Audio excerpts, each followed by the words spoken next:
Welcome to the Game Deflators Podcast and our monumental episode number 40. My name is John, and I am joined by Ryan. Hey everybody, here at the Game Deflators Podcast, we like to talk about games we've recently picked up, games we're currently playing, and I gotta believe it's the Inflation Deflation Challenge, folks. Dude, I'm still in shock by how much I hated that game, but by how much I loved it. God, man, I can't believe I just now started playing this thing. Yeah, well, we'll get into that later on the, and we'll tell everybody if they believe what we believe about this game. That is true, sir, and we'll get into that in the last leg of our episode today. So let's go ahead and talk about some recent pickups. Do you have anything, man? So I have not picked up any new games this week. Once again. Sadly enough, the only new games I've picked up have been on PlayStation Plus, and that was the July releases from a good while back. And I honestly can't even remember which ones they were for July. Do you? They were wildly disappointing, which is why I didn't even bother. It was Detroit Becoming Human. That's what it was. I did pick that up then. Okay, no, so it's the next month. No, there was like a change. They had announced some ones that everybody was not jazzed about. Yeah, it was like Winning 11 Soccer, I think. Something, yeah. Which, honestly, I would have been okay with. Like, I'm not a big soccer fan, but I'll play soccer. Like, I love sports games, so I'll play a sports game with no issue. I never would have touched it. Oh, dude, I would have played the hell out of that, actually.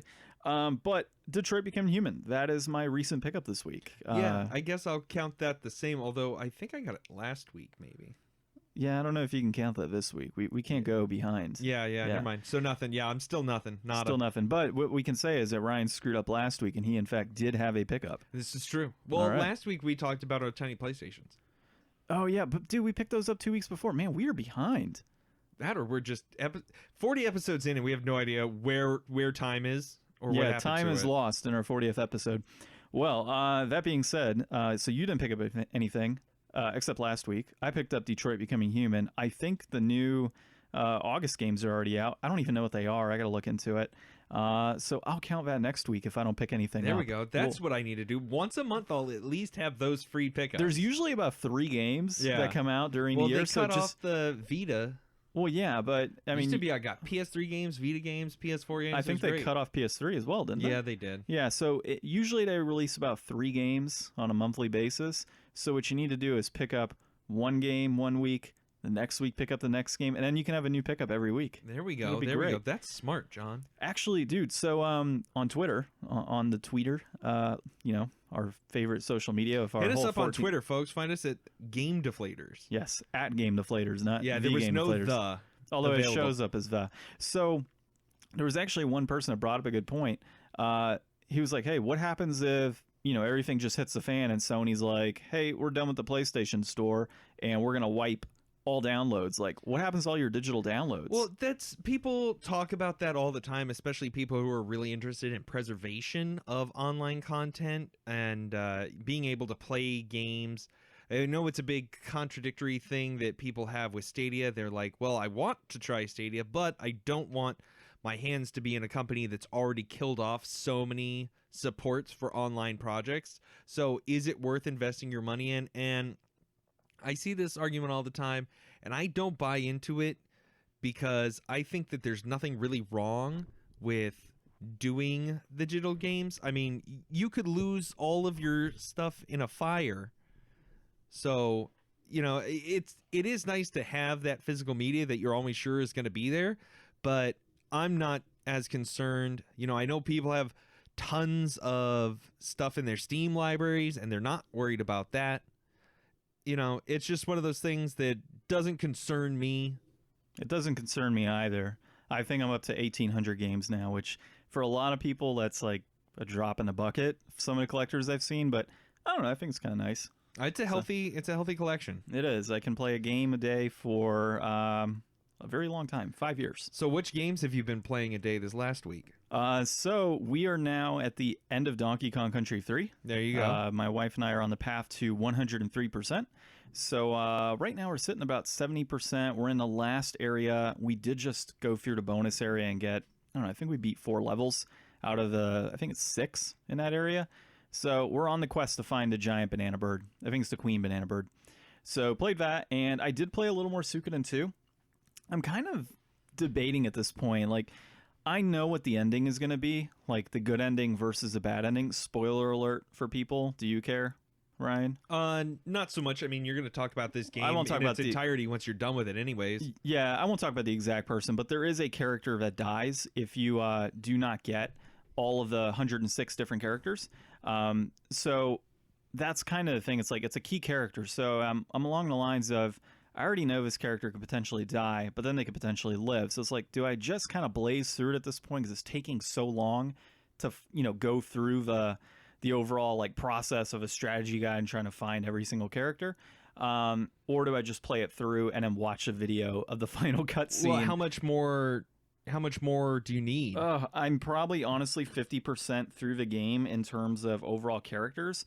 Based on the guide I've been following on IGN, it's like I think I'm at like 56 out of 106. How far through the actual game content are you? I mean, I would imagine it's about the same, about 50%. Okay. Yeah, so I'm 21 hours in. If I wasn't following a strategy guide, I'd probably honestly be able to beat this game about 35 hours. So I'm thinking based on the track I'm at right now, it'll be about 41 to 42 hours of gameplay. But I mean, overall, it's been a great game so far. I've definitely enjoyed it. I'm happy it was my new game's resolution for this year, and we'll see how it continues. So I mean, the story's been great so far. So yeah, it's been pretty good. So speaking of new games resolution, I finally dipped my toes a little bit further into mine. No, I've not beaten Zone of the Enders Fist of Mars for GBA. Yes, I did start playing Zone of the Enders for PS3, and it's fucking awesome. It's so good. I think that I went back and played this game my last memory save in there is from 2013, which would have been around the time I got it, and I played it just for a little bit, and it's way better than I remember. And still, right off the back of playing through more of Fist of Mars, I see a lot of parallels in the characters, and I'm trying to piece together some more of the story, and I think that it's going to come together more as a whole once I've played all three games. I think that they'll all be related in a way that I'll be able to pick up on the universe that they were trying to build for this franchise. And I think that that'll be really worthwhile, I'm hoping. I ran into one problem. I was going to ask, though, can you remind me on that? Is the Xenogears and the GBA, is that like a prequel to the entire like series, or is that like a side story? Like, how does that play out? I haven't looked up where it falls chronologically, but from what I can tell is they seem to be somewhat related in content. I'm not exactly sure, because in the Fist of Mars for GBA, your character is on a ship heading to Mars carrying an orbital frame, and then the ship is attacked.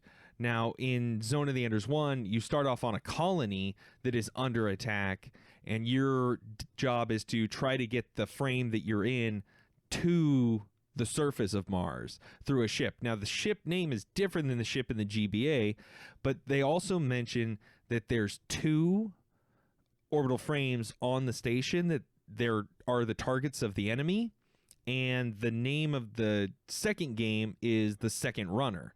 So I'm assuming that maybe that story and this story parallel, or maybe the Second Runner is the OF from the handheld game. I'm just not sure. Gotcha. I was actually so I was looking it up while you were mentioning that. Did I say Xenogears a moment ago?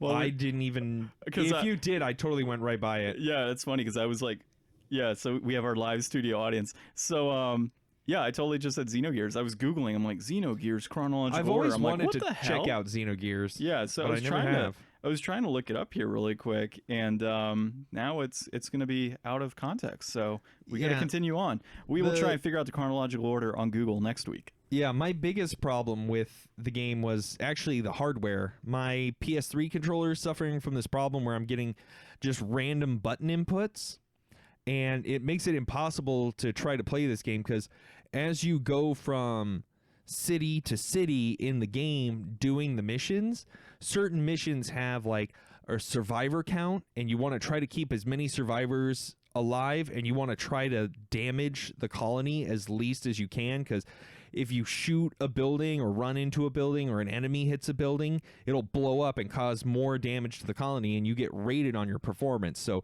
trying to make sure that I actually am hitting the buttons I'm hitting and not launching enemies into buildings or blasting people that I'm trying to save is actually worthwhile to do. So I need to fix my controller before I can really go back to it. So I was kind of curious and Googled Zone of the Enders, and as I was doing it, it had a 3DS version. It looks like, I mean, I'd have to dig a little deeper into it, but it looks like maybe they were going to release on 3DS and it was canceled. I have no idea. I haven't heard of that. I don't know. I hadn't either. It was just one. I was trying to find a chronological order since you were still talking. And it, I'll try to put some more, when we actually get to the time where we've both finished these games, I think we should probably do, an episode really highlighting a lot of our thoughts about it and stuff. So I'll do some extra research before then, and I'll have, answers to all these questions and more. And some really badass custom artwork would be pretty sweet, Ryan, for that particular episode. It definitely would be, John. It definitely would be. Yeah, if only we had somebody that could create that custom artwork, that'd be great. I may be in talks with somebody. Maybe. We'll see. Well, that being said, let's get into our news for the week. Everybody's eager to hear all of the frequent things going on in the gaming world. So Nintendo Switch, or Nintendo in general, and their craziness. We have a little article here by A.K. Raming from Nintendo Enthusiast, and this one is about the Switch Lite pretty much revitalizing the handheld industry. In my opinion, I don't think it's dead, the handheld industry. I mean, the 3DS sold a ton of consoles over the last, 8 years? That's been out. Well, especially all the different iterations of it. Oh yeah, I mean you had the DS initially, the DS Lite, then the DS whatever DSi that came out without the GBA function, followed up by the 3DS, then the 3DS XL, and then the 2DS, and then another. Is there 2DS XL? I have no idea, man. There's so many damn handheld consoles by Nintendo. Dude, handheld's been like their market. So in terms of revitalizing, I think it's kind of a stupid terminology to say, are they revitalizing the market? Like, the handheld market is contingent on Nintendo's success with handhelds. Well, PSP, I think that you could argue that it's revitalizing the market in a, giving it that next level. Like, as good as the 3DS was, and, it had some great games on it, it's only able to do so much. And now that the Switch is the new Nintendo Portable, I think that maybe revitalizing in the sense of, to your point, it was kind of at the plateau, and this is they hit their hardware cap. Yeah, so now this is kind of revitalizing and raising the bar. And I can get on with that. Yeah, I think that the idea of having an all portable Switch, which we've talked about a little bit before, and I know that we're not the only ones out there that aren't super crazy about it.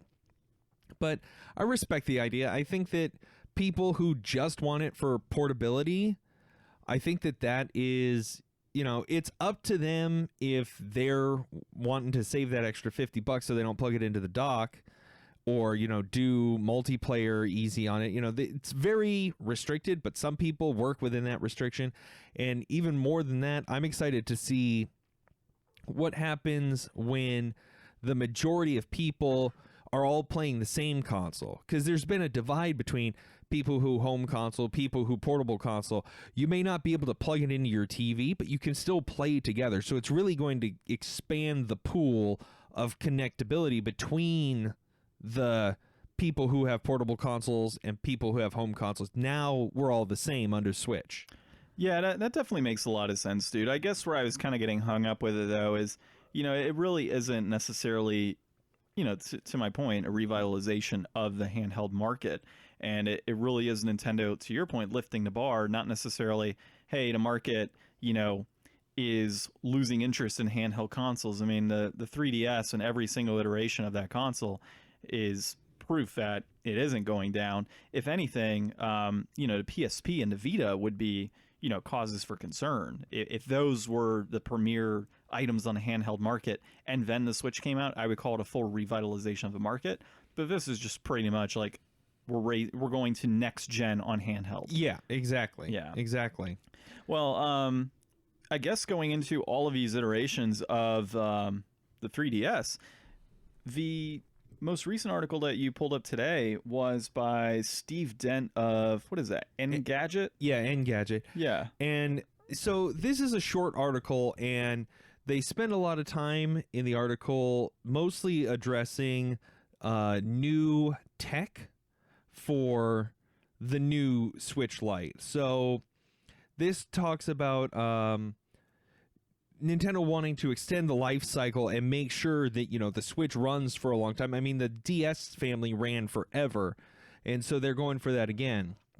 So in the article, they talk about new displays that they want to put in with higher quality screen resolution, you know, more densely packed with pixels, better battery life off of better screens as well. You know, there's definitely new technology we talked about before. They're going to update the chipset in the Switch. And I think that the Switch Lite, while it's just a limited version of the Switch, and we are going to get better, more modern versions of the standard Switch as well, I would like to see how this really extends out, because I'm super happy with my Switch. I'm not going to get the one with the new chipset. I'm not going to get the Switch Lite. But 5 years down the road from now, you know, if they're on like Gen 2 or Gen 3 of a new Switch or a new model of Switch, or, you know, they put that little second analog on the 3DS XL, you know, I feel like there's lots of room for Nintendo to incrementally iterate, which they've always done in their handheld markets, and maybe down the line it would be worth an upgrade to a more modern version of the console. But until then, I'm not behind a generation. I'm just behind a model or two, and it feels way better to still be able to play all the current stuff and not being gatekeeped out of that just because I don't have the latest. Well, it makes me wonder how Nintendo is going to progress with their consoles going forward. Is it going to be this like continuation of, we're going to pop in a new chipset, we're going to add a new screen, we're going to add better battery life? That's what I'm all seeing. These things. Like, are they going to continue doing that as like PS5 comes out and Xbox, whatever the hell they're going to call it this go around, comes out as well? You know, where's their mindset? Because it doesn't sound like Nintendo is going for next gen. It sounds like, you know, and based on what we've seen and what you're describing, that Nintendo is going to go into like a Switch Lite as a DS Lite, a Switch I, a Switch XL, like, which would be a Pro. There's infinite possibilities. I mean, let's not forget cardboard, man. Like, we could take so much cardboard and we could literally turn the Switch into anything we want. Like, when are we going to get that cardboard Gundam that you put your Switch into? And then just like control the entire cardboard box? Yeah, exactly. Oh, dude, I'm stoked. We need to get like racing games and make a little soapbox out of cardboard. It'll be great. Exactly. Dude, I mean, the Switch Labo has infinite cardboard possibilities. Labo's the greatest invention ever, in that it's just a pure moneymaker for Nintendo, in that they just got recycled cardboard, pressed it down, put Nintendo labels on it, and tried to sell it to the general public. I don't even think I've seen one in the last few weeks at the store. Well, and I don't think that Labo works with the Switch Lite, because you have to use the Joy-Cons and pull them out and put them into certain areas. See, folks, another game that we can't play on our Switch Lite. I can't play 1-2 Switch, and I can't play Mario Party, and, well, I guess I might be able to in certain cases, and I can't play with a Labo. I cannot make a piano with that Switch. Nope. It's just not going to happen. Nope, no piano. You know what, Nintendo? I'm not buying it just because of that alone. But to the point of all those different consoles that have come out, you think we'll see like Nintendo Switch Lite with the stupid purple Milky Way Galaxy cover and like an NES version of it and an SNES version? Well, those are just cosmetics. I mean, we've already gotten several of those, and we're already getting our second Pokemon one. I know. So are we going to continue seeing that? So, I mean, when it comes through, are we going to continue seeing all these different console colors along with different upgrades? Just say, oh, look, we released an orange version of the Nintendo Switch Lite, and oh yeah, it's got like a new battery that has 30 extra minutes. Like, I guess that's really what Nintendo's future is looking like from what we're viewing. You got to think about people who aren't in the Switch. That's who they're going to go for the future. Is like, okay, we've reiterated, it's got to be a loud enough announcement to get the attention of people who already don't know it and already haven't gotten it, or it's got to be good enough to be worth the upgrade, because otherwise you're only counting on people who just have to have the latest thing every time, and those people are always going to be there. That's not really who they're marketing for. So I think it'll just, this is their first step. This is the first one we've seen, and we've been talking about this forever because everybody knew that this was going to happen. Yeah, I mean, we talked about it back in it was the worst kept secret ever. Oh, I know. We talked about a Switch handheld in December, and remember, I said I would eat crow with whoever the hell that writer was that brought it up. And yeah, I mean, he was right. They were going to release a handheld, and I still stand by my statement. If the handheld was to come out, it is the just dumbest decision that Nintendo could have made.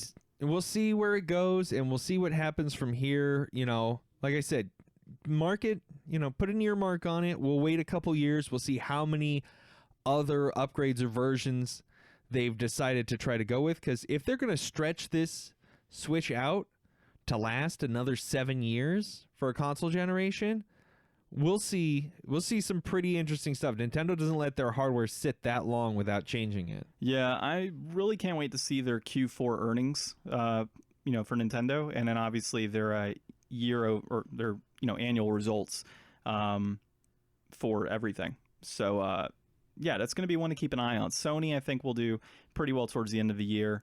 Nintendo, I'm questioning it. They had a lot of success with the Switch, but bringing in a new handheld / next gen type of console, it'll be really interesting to see how the market takes it in general. And that's another thing that I don't want to get too into it, because it's literally me talking about something I don't know about, but I feel like we always talk about Nintendo and we always talk about Sony. Neither of us are Xbox people anyways, but I just don't really hear a lot of Xbox stuff. So next week, let's go ahead and check out what's going on Xbox and see where they're at right now, because I haven't really heard much about Scarlet, probably because I haven't been looking at it, but I'd like to see what Xbox is really cooking up with their next gen. Do you want to know why you're not hearing much on Xbox from really anybody?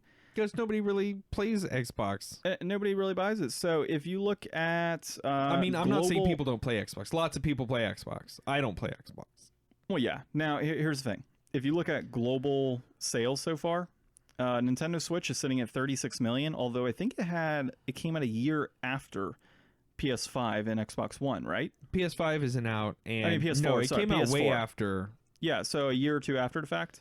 Way after. I don't know. Don't listen to Johnny. He doesn't know what he's talking about. No, I know what I'm talking about because I'm looking at the global sales right now. So the PlayStation 4, not 5, is sitting at about 98.2 million consoles sold globally. Xbox One is sitting at 44 million. Yeah. So, I mean, not well over, but, definitely under half the amount of, or over half the amount of consoles sold. Yeah. So in terms of, and also when you look at their games that they have, half the games or probably 95% of the games you could play on a PC through Steam, or you can play it on, they have a lot of multi-platform games you can play on PS4. They don't have killer exclusives. No, they definitely don't. And They've the ones got that Gears and Halo. Yeah, and you can play Halo on PC. For years, they talked about not releasing Halo on the PC, and they did it anyways. Yeah. Like, it was supposed to be a console exclusive. So really, Microsoft in this last generation has shot themselves in the foot by trying to make this Xbox One this like all-in-one console, but yet throwing all of their titles onto the PC and then having so many multi-platform games that you can play on a PS4. Why buy an Xbox One? Like, I can use a Steam library to buy my Xbox games and still enjoy a PS4. And in fact, I could play all of those games with a PS4 controller. Yeah. So like, there's no reason to even own an Xbox at that point. Well, we'll find some Xbox news next week. And you know what? Next week, maybe we'll even play an Xbox game. Seeing as we could not play, what is it? Jet Grind Radio? Yeah. Maybe we play it on the Xbox. Oh, Jet Set Radio Future. Yeah. We could do that. Yeah. Yeah, we had a poll for the inflation deflation challenge this week.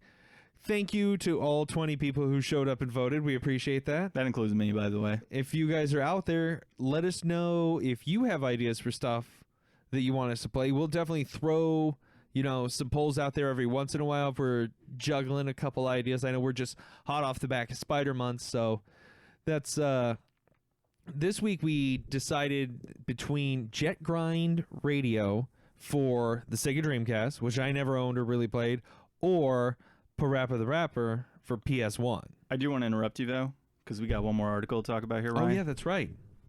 So anybody listening to Ryan right now, he doesn't know anything. Don't listen to him. All right. So the last article we had is from Alex Coe of, dude, where did you, mpfirst.com? mpfirst.com. Where is this from? I pulled it off of N4G. Oh, really? Yeah, Oh, it was hot. interesting. All right. Hot topic. Hot topic, folks. So, there is some new laws, I guess, that they're looking to put into place where companies will need to put down the odds of Well, this was loot a boxes. decision from the games industry.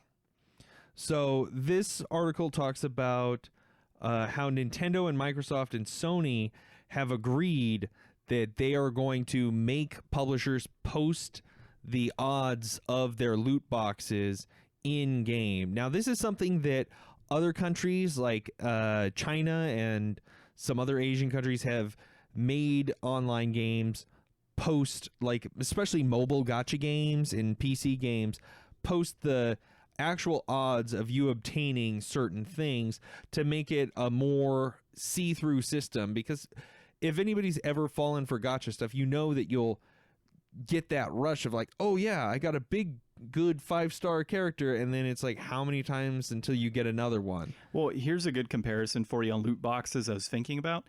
In terms of odds, right? The lottery has odds. Like, you know the odds up front. I have a 1 in whatever million chance of winning the lottery. With scratch offs, you have a 1 in like 500 chance of winning X amount, Yeah. like of even just winning a ticket, Yeah. let alone the grand prize. So there's odds displayed on lottery tickets. So why are we not displaying odds on loot boxes? And that's where this came from. So this was an inside game talk by the Federal Trade Commission and the ESA, the Entertainment Software Association. So they talked about how they're going to require them to display these odds because it's gambling, basically. So now the self-regulation is hopefully going to start taking some effect. People have been talking about this for years. You know, it's come to the point where legal action has been taken in certain countries where they're just not standing for it anymore, and they're recognizing it for exactly what it is. And they try to smooth over a lot. It's not a long article, but some of the quotes that they have in here, who is this that they're quoting in here? Let me see. This was Chief Counsel of Tech Policy, Michael Warnick. I don't know.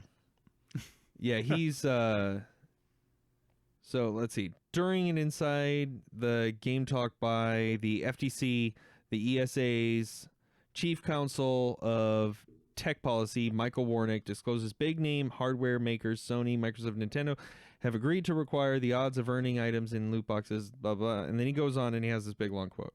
Now, at the end of the quote, this is the part that I don't like that they try to smooth over. He said, I don't think as an industry needs to step up into the parental role, though, because some of these people are not children. Some of these people are our age.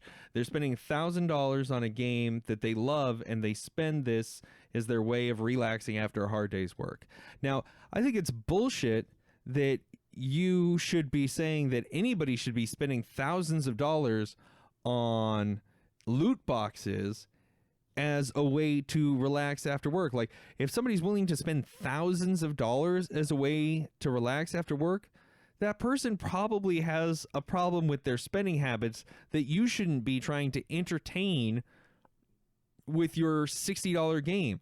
Like, a free-to-play game is a game where you're expected to have this low barrier of entry, and anything you give to the company is some level of appreciation, unless they've duped you into, like he says, he doesn't even talk about people spending a little bit here. He directly says people who spend thousands of dollars. That's the people that they want to take advantage of and prey on. Well, here's the thing. I enjoy going to a casino and spending thousands upon thousands of dollars just to relax after work. And, you know, if I lose it, it's, you know, it's relaxing. It's, it's but therapeutic that's the thing. for me. At a casino, you can actually gain something.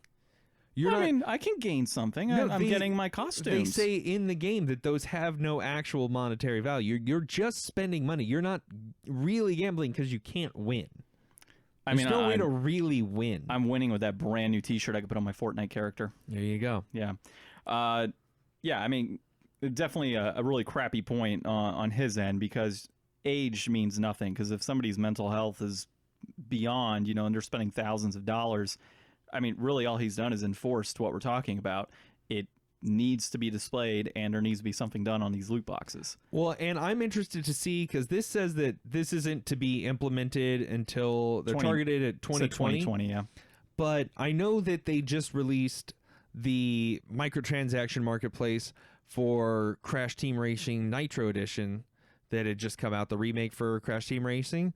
So now that they released the game, there's no record of the loot boxes or the microtransaction store up front, because they released the game to be received and reviewed without that, and then they smuggled it in later. So all of the boxes that say this game contains microtransactions, none of that stuff is even in effect. So even though the industry's doing a good step here in moving forward and saying, hey, we're going to impose our own regulations, making it so that you have to disclose this information, well, if they decide not to invest it until later, or other things like Rocket League just announced that they're going to be removing their loot boxes from their game.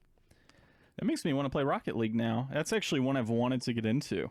Well, it's, you can see different people in the industry going one way or going the other way. And, I think some people have a good idea of exactly where they want to be on this side of the argument, and other people just want to keep making money. And I think that ultimately, the people who see this trend going poorly now and get away from it are going to be remembered better in the long run than the people who are still trying to nickel and dime and gouge you even after you spend your $60. Exactly. And I mean, my stance on it. Overall, I do not spend on any loot boxes. I don't do any in-game type of transactions. It drives me absolutely up a wall that it's even included. And I'm so happy I have PlayStation 1 games and SNES games, because then I don't have to worry about it. Well, let me give you an example, John. So if you were playing a game and you were having a really hard time, and every time that you tried to make a cake, you couldn't get the timing right. A seafood cake, potentially? A seafood cake. And eventually an angry chicken laid an egg and yelled at you. Like, if you could spend $1 to retry again from that point, instead of starting all over, would you spend that $1? It actually reminds me of this time I tried to get this license, and there was a dog that was telling me to press, on the gas and boom, boom, boom, and bam, bam, bam, and I don't remember the rest of it. I might. No, I don't think I'd spend $1. I'd just keep trying. Not even to impress a flower? No, you know what? If impressing that flower got me in a nasty accident in which my pops went ahead and said I needed to pay off his car because it still had 59 months left on payments. Well, John, you can always go to the flea market. You're good at flipping games. That is true. I could go to the flea market, maybe talk to a pimp chameleon. If you don't know what we're talking about, we are talking about PaRappa the Rapper on PlayStation 1. Yeah, so we had our poll. Jet Grind Radio was up there, and we tried to get it to work, and it didn't work, so we switched to PaRappa the Rapper. Hey, it was 50-50 on the poll. 50-50, sir. Yep. And yeah, we tried to do Jet Grind. It loaded up. It was working. Ryan is cursed with technology. It didn't work for a while. I threatened it with a PS1 game. It started to work, and then it froze again when it realized I was just balking. Yep. So I do need to get my Jet Grind radio fixed. That being said, we did play an awesome rap game, and by awesome I mean it was probably the most frustrating game I've ever played, but at the same time I loved it so much. It's endearing. So yeah, PaRappa the Rapper, developed by Nana Onsha, which is a company that I've never heard of. I've never played any of their games. Published by Sony Computer Entertainment and directed by Masaya Matsura. It was a PS1 game, originally released in Japan in December 96, came out here in the US almost a year later, September 97. Now, surprisingly enough, the reception on this game scored like a 90% on the PS1 version. All of the ports are like a 60. Some people gave it a little bit more, but I can definitely see this game's got a lot of heart, and you got to believe to really get into this game. All right, I need you to say it right. You gotta believe. You gotta believe. Oh, dude. So, let's see. So the game came out on PSP as well, and I think this is the most expensive version, and it's on PlayStation 4. That's the cheapest version, John. No, well, I know it's the cheapest version. They released it on PS4 though. Is it digital? I mean, not if there's a complete in-box. Dude, I need to buy this on PS4. Maybe it'll have better controls. No, it doesn't. I just told you, John. The ports are all rated worse. The PS1 is the best rated version of this game. It's impossible, Ryan. It's on the PlayStation 4. It has to be better. It's true. Don't break my hopes. I know. Well, so the game was I've seen a lot of content about this game. It didn't seem like John really knew a whole lot about it. I've seen I came in very fresh on this, actually. Yeah, and it was it lived up to the hype that I've heard of. The tunes are definitely catchy, if not totally weird. The art style is like some kind of crazy Adult Swim fever dream, mixed with a little bit of Happy Tree Friends in there, and it's an interesting game. The controls are really the biggest downside, and I think anybody that's played the game will know that that's the case. I wouldn't say it's the controls so much as it is the reaction in the game for those controls, because I felt very comfortable hitting them. But what was you push buttons in every game because that's how the controller works. But game and the inputs that disconnect, that's the controls. I get what you're saying. No, I mean, no, because there could be games where like the actual joysticks, like you're looking up and it just goes to the right or something, like stupid controls like that is what I'm talking about. This game, to your point, is just an input lag type situation. That's the key issue. That's not control wise. Well, when the game is a rhythm game and the rhythm inputs aren't working, that's the controls. I think you're just disappointed that every time that the driver told you to turn right, you were turning left. And when you're pressing the gas, yes, and when you're pressing the gas, you're supposed to. You're over here hitting the brakes, and when she's saying, "Why'd you close the door?" You're going, "Yum yum yum, you close the door." Yeah, I don't. Dude, the controls, the actual layout, the way the buttons function, everything was fine. It was just a matter of... What are you talking about? The button layout. You had the controller. You weren't rearranging the buttons, John. You were pushing controls on the controller, and it wasn't doing it in the timing that you were trying to do. The timing, the rhythm. Timing. That's the key word, dude. Timing was bad. Controls were fine. Like, I felt comfortable playing the game. Like, hitting the buttons and knowing what I had to press was not an issue. It was the actual timing component. That's not controls. Yeah, it is. That's literally the controls. Let's ask the audience. We've got a live party member. No, we're moving on. We're moving past this. No. You're angry that I'm right. John doesn't understand controls. Danny, if I'm right, nod your head. John, do you think this game gets a 90? You know what? Is this a 90%? Is this an almost perfect game from what you played? So, if we were considering the timing, or in your mind, controls, was a reflection of 10% of the quality of this game, then a 90 would be correct. I felt that the tunes were right on par. I enjoyed them. I felt the laughter from screwing up every single time and spinning a car out of control was fantastic. A chameleon pimp teaching me how to sell everything in a flea market, but not everything, was amazing. And my onion master at the very beginning, giving me the lessons of rap and rhythm, was just phenomenal. I would say 90 is a good score on this game. Well, John speaks pretty highly about this, but let's see how his wallet speaks. So, John, the PaRappa the Rapper for PS1, complete in box right now, it's going for $35. Now, that peaked at $58.41 back in April of 2017, and it's gone down since then, but it's trending up right now. And then the loose version is what do we have loose? Loose, we've got $22.64. Now that peaked out at $45 back in July of 2007. So that one's been all down since then, and it's trending down again right now. So, John, would you pay $35 for PaRappa the Rapper complete in box? Depends. How many fresh tunes do I get in the game? I don't know. We didn't get that far. I don't know how many tunes are in the game. But would it be worth it? You know, there's a PS4 version out there floating at $16. There's a PSP version floating at $6? And we have this version floating at $35. I would say, from the nostalgia perspective, and the fact that I own a complete in box, and just to go against you, I will say $29.99. Complete in box would be okay to pay. Loose, $15. If you find it for $15 loose, grab it. If you find it complete for $29, you'll get some fun out of it for sure. But there's 6 stages. There's 6. Oh, dude, we almost beat the game. Right? Oh man, I didn't save. John doesn't use memory cards. I do use memory cards, but not for inflation deflations. If there's only 6 stages, I'm totally playing it this weekend. Okay, only 6 stages. I would say $29.99 is a little inflated. $25. Okay, so this almost perfect game isn't worth the almost $30. Hey, you know, sometimes things are inflated.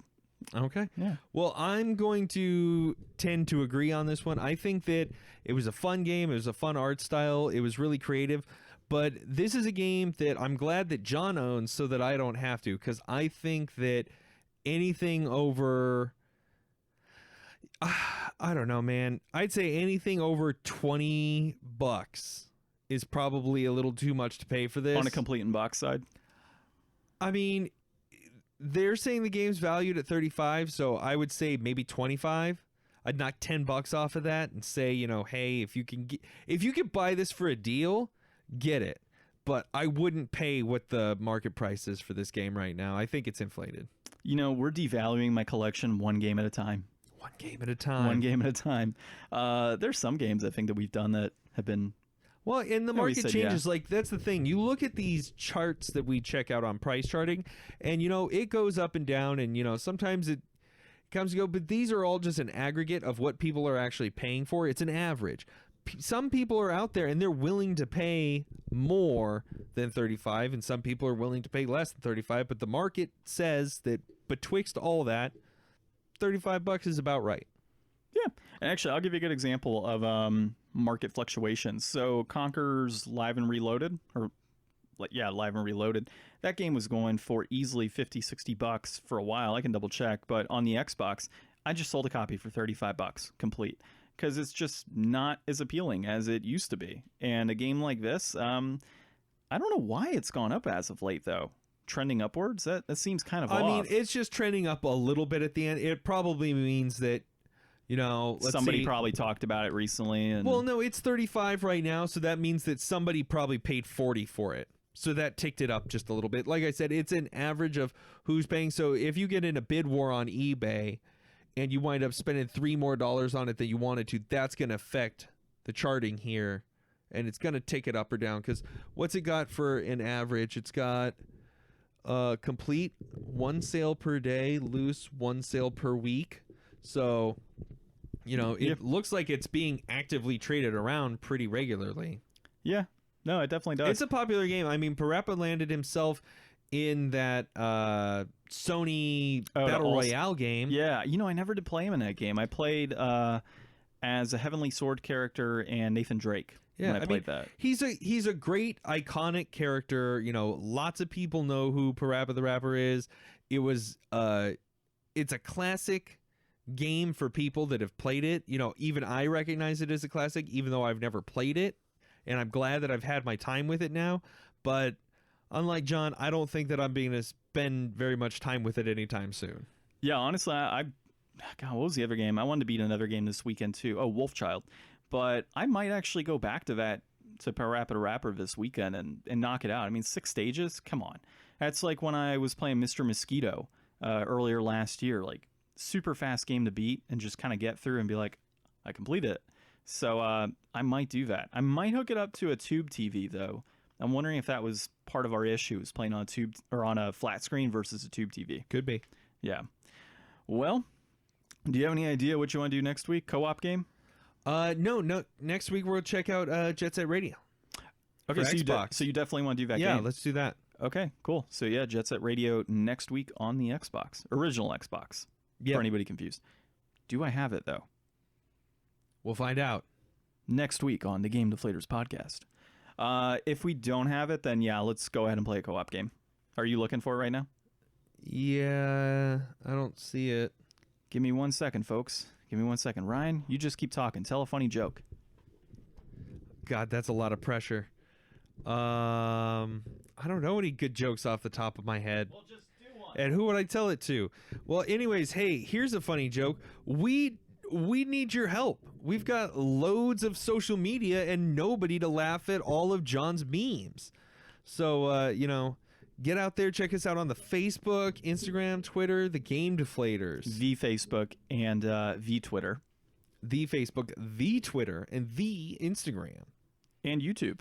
Find us anywhere. You're obviously already listening to this, but if you know people that listen to other things, like if you listen on Google Play and you got a friend who's on Stitcher, tell them, hey, you know what? Game Deflators are on Stitcher. We are You got on a friend Stitcher who likes now. iHeartRadio? We're on there too. We're on iTunes. We're on everywhere that you want to listen to us. We're like the Visa of podcasts. And we're a lot cheaper so that you can, we're telling you how to invest your game money. That is very true, sir. So And you can make those Visa card payments. we are on a lot of podcast apps, but if you find one that we're not on, let us know, and I will add us to it. We want to get 3 people listening to us on there also. Exactly. Dude, I don't have a game on Xbox. Oh, no. So I think a co-op game next week. We'll figure it out. We'll announce something on our Facebook We'll get page. back to Jet Set Radio in the future. I will make an effort to clean that game so we can play it on a Dreamcast. I just need to go get it cleaned. All right. It's got some scratches. All right. Well, with that being said, in front of our live studio audience, my name is John, and I am joined by Ryan. and we are the Game Deflators.